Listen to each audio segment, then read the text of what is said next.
తాకట్టులో ఉన్న బంగారం అమ్మాలనుకునే వారి ఇన్ఫర్మేషన్ ఇస్తే దాని వాల్యుయేషన్ బట్టి మీకు కమిషన్ కూడా ఇస్తుంది గోల్డ్ హబ్. నమస్తే, వెల్కమ్ టు మనం టీవీ. నా పేరు వలి. ఆంధ్రప్రదేశ్లో మందుబాబులకు గుడ్ న్యూస్ అని చెప్పాలి. ఎందుకంటే గతంలో ఉన్నటువంటి బ్రాండెడ్ మద్యం ఏదైతే ఉందో అది మళ్ళీ ఆంధ్రప్రదేశ్లోకి వస్తున్నట్టుగా తెలుస్తోంది. ఇప్పుడు ప్రభుత్వం మారుతోంది. 12వ తారీఖు ముఖ్యమంత్రిగా చంద్రబాబు నాయుడు గారు, డిప్యూటీ సీఎంగా పవన్ కళ్యాణ్ గారు ప్రమాణ స్వీకారం చేయబోతున్నటువంటి ప్రస్తుత పరిస్థితుల్లో 14వ తారీఖునే కొత్త మద్యం పాలసీ తీసుకొస్తున్నట్టుగా తెలుస్తోంది. ఇప్పటి వరకు జగన్మోహన్ రెడ్డి గారు ముఖ్యమంత్రి అయిన తర్వాత మద్యం పాలసీ తీసుకొచ్చారు. పూర్తిగా అది వైసీపీ నేతల కనుసనలో నడుస్తూ ప్రభుత్వంగా ప్రజల ప్రాణాలతో చెలగాటమాడే విధంగా పిచ్చి పిచ్చి బ్రాండ్స్ అన్ని తీసుకొచ్చి అమ్మిన పరిస్థితుంది. చాలామంది ఆ నాసిరకం మద్యాన్ని, హాని కలిగించే మద్యాన్ని, ఆరోగ్యాన్ని పూర్తిగా పాడు చేసే మద్యాన్ని తీసుకొచ్చి ప్రజల ప్రాణాలతో చెలగాటమాడిన పరిస్థితుంది. చాలామంది ఆ మద్యం తాగి చనిపోయిన సందర్భాలు కూడా ఉన్నాయి. సో ఈ నేపథ్యంలో మందుబాబులకు కొంత రిలీఫ్ ఇచ్చే విధంగా గతంలో ఏదైతే బ్రాండెడ్ మద్యం ఉందో దాన్ని అందుబాటులోకి తీసుకొచ్చే అవకాశం కనిపిస్తుంది. ప్రజల ప్రాణాలకు హాని కలిగించినటువంటి బ్రాండెడ్ మద్యం ఏదైతే ఉందో అది మళ్ళీ మందుబాబులకు అందుబాటులోకి తీసుకొచ్చే ఆలోచన చేస్తున్నట్టుగా తెలుస్తుంది. 14వ తారీఖునే పాత మద్యం పాలసీ ఇప్పుడు జగన్మోహన్ రెడ్డి గారు తీసుకొచ్చిన ఏదైతే పాలసీ ఉందో దాన్ని రద్దు చేసి చంద్రబాబు నాయుడు గారు 14వ తారీఖునే కొత్త మద్యం పాలసీ తీసుకొస్తున్నారు. గతంలో ఉన్నటువంటి బ్రాండెడ్ మద్యం మళ్ళీ అందుబాటులోకి వచ్చే అవకాశం కనిపిస్తుంది. ఈ న్యూస్ విన్న తర్వాత మందుబాబులు కొంత ఖుషి అవుతున్నట్టుగా తెలుస్తుంది. అసలు గతంలో ఉన్న బ్రాండెడ్ మద్యం కూడా మందుబాబులు ఆంధ్రప్రదేశ్లో మర్చిపోయిన పరిస్థితుంది. ఒకసారి ఆ బ్రాండెడ్ మద్యం ఏదైతే ఉందో మిగతా రాష్ట్రాల్లో దొరికేటువంటి బ్రాండెడ్ మద్యం ఆంధ్రప్రదేశ్లో 5 సంవత్సరాల పాటు దొరకలేదు. ఉన్న పిచ్చి బ్రాండ్లే తాగి ఆరోగ్యాన్ని పాడు చేసుకునే పరిస్థితుంది. ఆ పాత బ్రాండ్స్ ఏంటి, గతంలో ఎంత బాగుండేది, ఆ బ్రాండ్స్కి సంబంధించి కొన్ని వివరాలు మీకు ఇక్కడ చూపించే ప్రయత్నం చేస్తున్నాను. బీర్ల గురించి ఒకసారి మనం మాట్లాడుకుందాం. కింగ్ ఫిషర్ బీర్ ప్రస్తుతం అక్కడ లేదు. మన బీర్ల గురించి మాట్లాడుకుంటే బూమ్ బీర్లు, పిచ్చి బీర్లన్నీ అక్కడ దొరికేవి. కానీ బ్రాండెడ్ మద్యం మళ్ళీ అందుబాటులోకి తీసుకురావాలన్న ఉద్దేశం ఇక్కడ కనిపిస్తుంది. ఆల్రెడీ కొన్ని కంటైనర్స్ కూడా ఆంధ్రప్రదేశ్లో దిగిపోయినటువంటి సమాచారం మనకు వస్తుంది.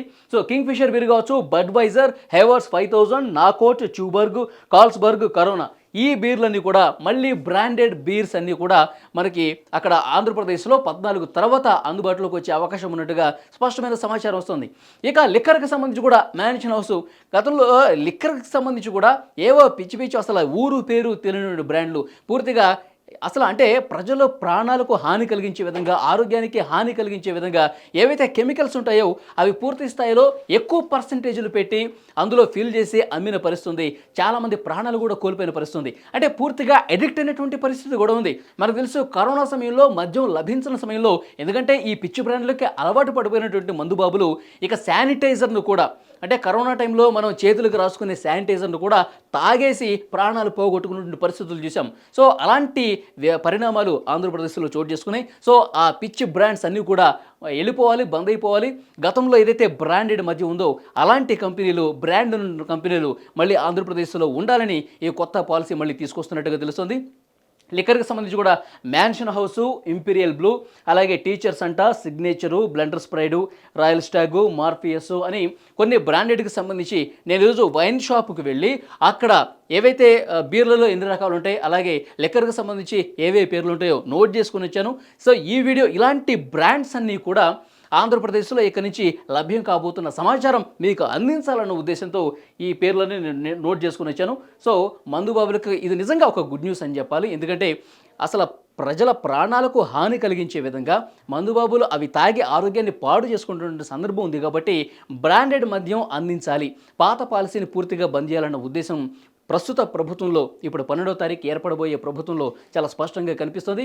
ముఖ్యంగా గతంలో ఉన్నటువంటి మద్యం పాలసీ గురించి ఒకసారి మనం మాట్లాడుకోవాలి. గతంలో మద్యం పాలసీ తీసుకొచ్చింది ప్రభుత్వమే ఈ మద్యం దుకాణాలను నిర్వర్తిస్తుందన్న ఉద్దేశం అందులో కనిపిస్తుంది. పూర్తిగా అదాన్ డిస్టిలరీస్కి మద్యం సరఫరా బాధ్యతలు అప్పగించడం, అంటే వాళ్ళు తయారీ విధంగా చేస్తారు, సరఫరా ఏ విధంగా చేస్తున్నారు, పంపిణీ ఏ విధంగా చేస్తున్నారు.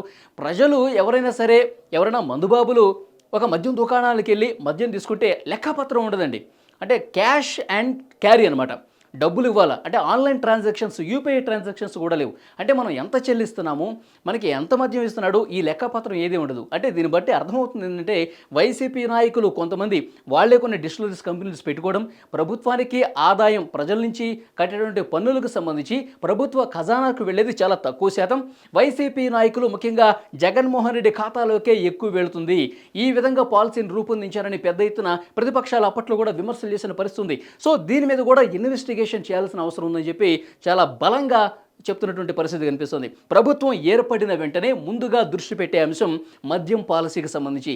ఏ విధంగా అయితే మద్యం పాలసీని రూపొందించారు, అసలు అర్హత లేకున్న డిస్టిలరీస్ కంపెనీకి ఏ విధంగా రూపొందించారు, అసలు ఈ ఊరు పేరు లేని మద్యం సరఫరా ఏ విధంగా చేశారు, తయారీ ఏ విధంగా చేశారు, దాంట్లో ఎంత కంటెంట్ ఈ విషపూరితమైనటువంటి రసాయనాలు ఉన్నాయి, ప్రజల ప్రాణాలను ఏ విధంగా పడంగా పెట్టి ఇది బిజినెస్ చేశారు, తర్వాత అసలు ఏ విధంగా ట్రాన్సాక్షన్స్ లేకుండా ప్రభుత్వ ఖజానాకు గండి కొట్టి వేల కోట్ల రూపాయలు దోచుకున్నారు, వీటన్నిటికి సంబంధించి సిట్ విచారణ జరిగే అవకాశం కనిపిస్తుంది. 14వ తారీఖు చంద్రబాబు నాయుడు గారు కొత్త మద్యం పాలసీ తీసుకొచ్చిన తర్వాత రోజుల వ్యవధిలోనే ఇప్పుడు జగన్మోహన్ రెడ్డి గారు సాగించినటువంటి ఈ మద్యం కుంభకోణానికి సంబంధించి పూర్తి వివరాలు బయటకు తీసే ఆలోచనలో ఉన్నారు. సిట్ విచారణ మొదటిగా దీని మీద ఉండే అవకాశం కనిపిస్తుంది. గత ప్రభుత్వం సాగించినటువంటి ఈ మద్యం విధానానికి సంబంధించి అసలు వాస్తవాలు బయట పెట్టాలన్న ఉద్దేశంతో ఈ వ్యవహారం ఉండే అవకాశం అయితే చాలా స్పష్టంగా కనిపిస్తుంది. మనకు అందుతున్న సమాచారం ప్రకారం 12వ తారీఖు ప్రమాణ స్వీకారం అయిపోయిన వెంటనే 14వ తారీఖే నూతన మద్యం పాలసీ ఆంధ్రప్రదేశ్లో రాబోతుంది.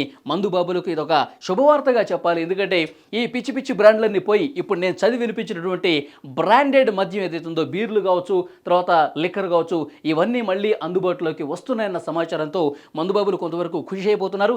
ఇన్ని సంవత్సరాలు 5 సంవత్సరాల పాటు మేము ఈ హానికర కలిగించే మందులు తాగాము, మేము కార్మికులము, కర్షకులము, పొద్దంతా పనిచేస్తాము, సాయంత్రం ఏదో కొద్దిగా మద్యం సేవిస్తాము, అంటే మా కష్టం అంతా పోగొట్టుకోవడానికి మేము మద్యం సేవిస్తాము, కానీ ఇలాంటి హానికర మందు తీసుకొచ్చి, ఇలాంటి మద్యాన్ని తీసుకొచ్చి మా జీవితాలను నాశనం చేశాడని చెప్పి చాలామంది వాపోతున్న పరిస్థితి కనిపిస్తుంది. వాళ్ళ ఫ్యామిలీస్, లేడీస్ కూడా చాలాసార్లు బాధపడుతూ ఆవేదన వ్యక్తం చేస్తూ మాట్లాడినటువంటి వీడియోలు కూడా మనం చూసాం. సో అలాంటి పరిస్థితి ఉండకూడదు, మంచి బ్రాండెడ్ మద్యమే అందించాలి.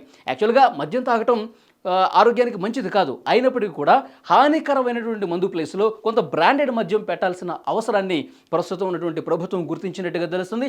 ఒకవైపు బ్రాండెడ్ మద్యాన్ని తీసుకొస్తూ గత ప్రభుత్వం సాగించినటువంటి ఈ మద్యం పాలసీకి సంబంధించి గత ప్రభుత్వ ఖజానాకు గండి కొట్టి వేల కోట్ల రూపాయలు ఏ విధంగా దోచుకున్నారు, 1,00,000 కోట్ల రూపాయల అవినీతి ఈ మద్యం విధానంలో దోచుకున్నారని చెప్పి పెద్ద ఎత్తున వార్తలు వస్తున్నటువంటి ఈ నేపథ్యంలో ఈ కొత్త మద్యం పాలసీ 14వ తారీఖు తర్వాత రాబోతుంది. ముఖ్యంగా రాష్ట్ర వ్యాప్తంగా 3,600 మద్యం దుకాణాలు ఉన్నాయి. సో టెండర్ ప్రక్రియ ద్వారా గతంలో 2014 నుంచి 19 అంతకుముందు కావచ్చు, టెండర్ ప్రక్రియ ద్వారా లైసెన్సులు మంజూరు చేసే పరిస్థితి ఉంటుంది. సేమ్ మళ్ళీ ఆ పాత విధానాన్ని జగన్మోహన్ రెడ్డి గారు వచ్చిన తర్వాత పూర్తిగా ప్రభుత్వమే మద్యం అమ్ముతుందని చెప్పి పాలసీ చేసి 1,00,000 కోట్ల రూపాయలు దోచుకున్నటువంటి పరిస్థితి ఉంది. కాబట్టి అలా కాకుండా పాత విధానం తీసుకొస్తున్నాం, పూర్తిగా ప్రైవేటు వ్యక్తులే మద్యాన్ని అమ్ముతారు. సో ఒక జవాబుదారీతనాన్ని తీసుకురావాలి, అలాగే మంచి మద్యాన్ని, బ్రాండెడ్ మద్యాన్ని మందుబాబులకు అందుబాటులోకి తీసుకురావాలన్న ఉద్దేశం చాలా స్పష్టంగా కనిపిస్తుంది. సో డెఫినెట్గా పూర్తిగా టెండర్ విధానాన్ని అమలు చేసి లైసెన్సులు ఇచ్చి బ్రాండెడ్ మద్యాన్ని తీసుకురాబోతున్నట్టుగా మనకు అర్థమవుతోంది.